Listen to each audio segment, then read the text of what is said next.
Welcome to एके पाठशाला पिला माने दशम श्रेणी बोर्ड परीक्षार विज्ञान प्रश्नपत्र कौन सब चित्र आसे से सब आम भिडियो आलोचना करवा। तो निया शेष जाए देख और सांग मान अधिक अधिक सेयार कर पिला माने जहाँ भी सब आलोचना करा सब बहुत गुरुत्वपूर्ण तथा यही प्रश्न गुड़े परीक्षा बारंबार आसे। तो पिला माने तुम विज्ञान प्रश्नपत्र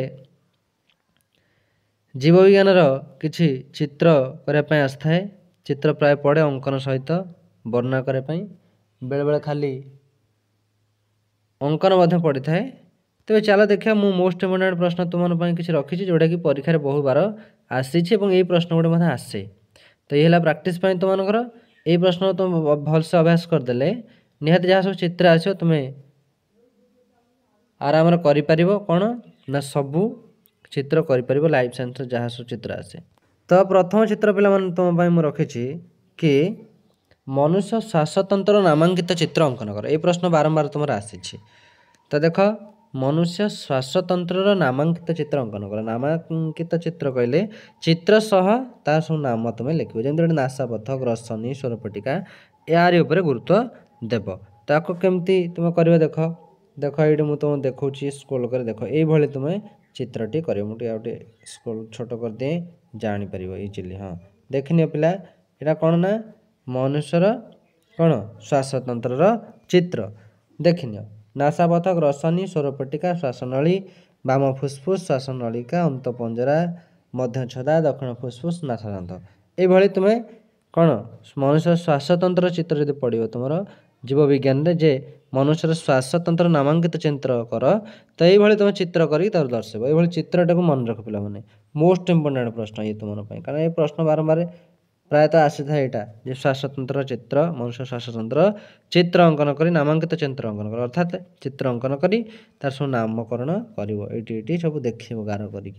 तो यहाँ तुम सबुठ मोस्ट इम्पोर्टेंट प्रश्न यहाँ बहुत बार परीक्षा आसी तो तुम भलसे प्राक्टिस करनी। तो पे आम समस्त कहूँ कि ये सब प्राक्टिस टेस्ट तुम परीक्षा किभली भल हम आपको टे देखीदे तुम निहार परीक्षा भल हम और ये प्रश्न तुम परीक्षा सब आसे।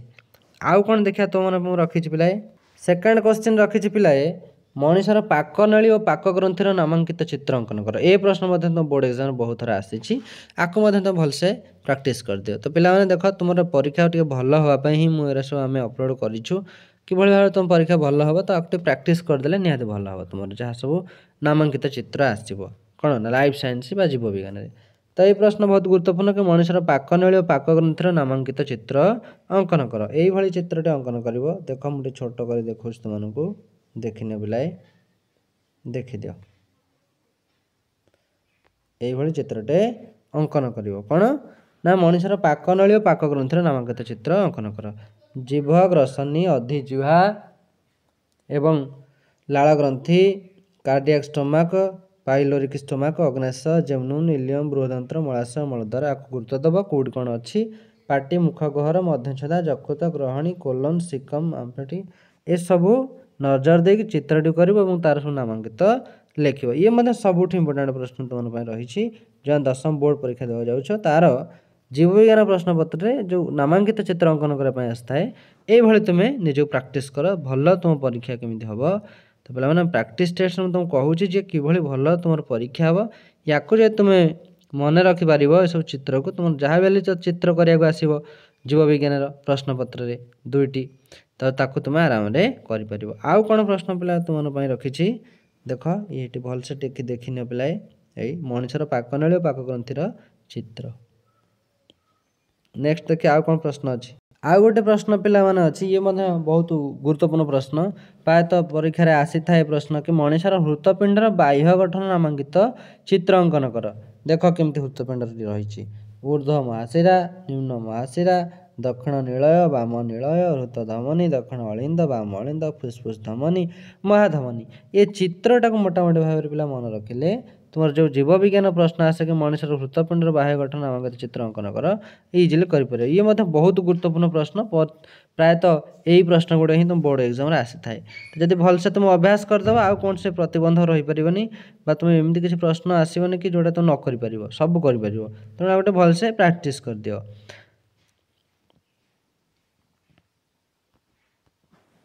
नेक्स्ट पिला 4 नंबर तुम रखा जाइए कि मनीष रेचनतंत्र नामांकित चित्र अंकन कर। ये बहुत गुरुत्वपूर्ण प्रश्न।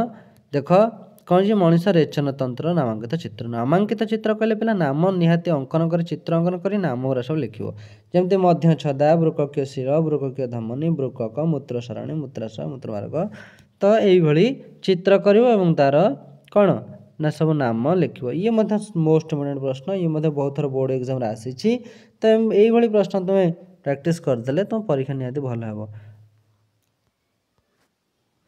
नेक्स्ट गोटे रही पाई मनीष शुक्राणुर नामांकित चित्र अंकन कर। ये प्रश्न सबुठ इम्पोर्टेंट प्रश्न सब वर्ष प्रायतः आसी था प्रश्न कि मनीष शुक्राणुर नामांकित चित्र अंकन कर।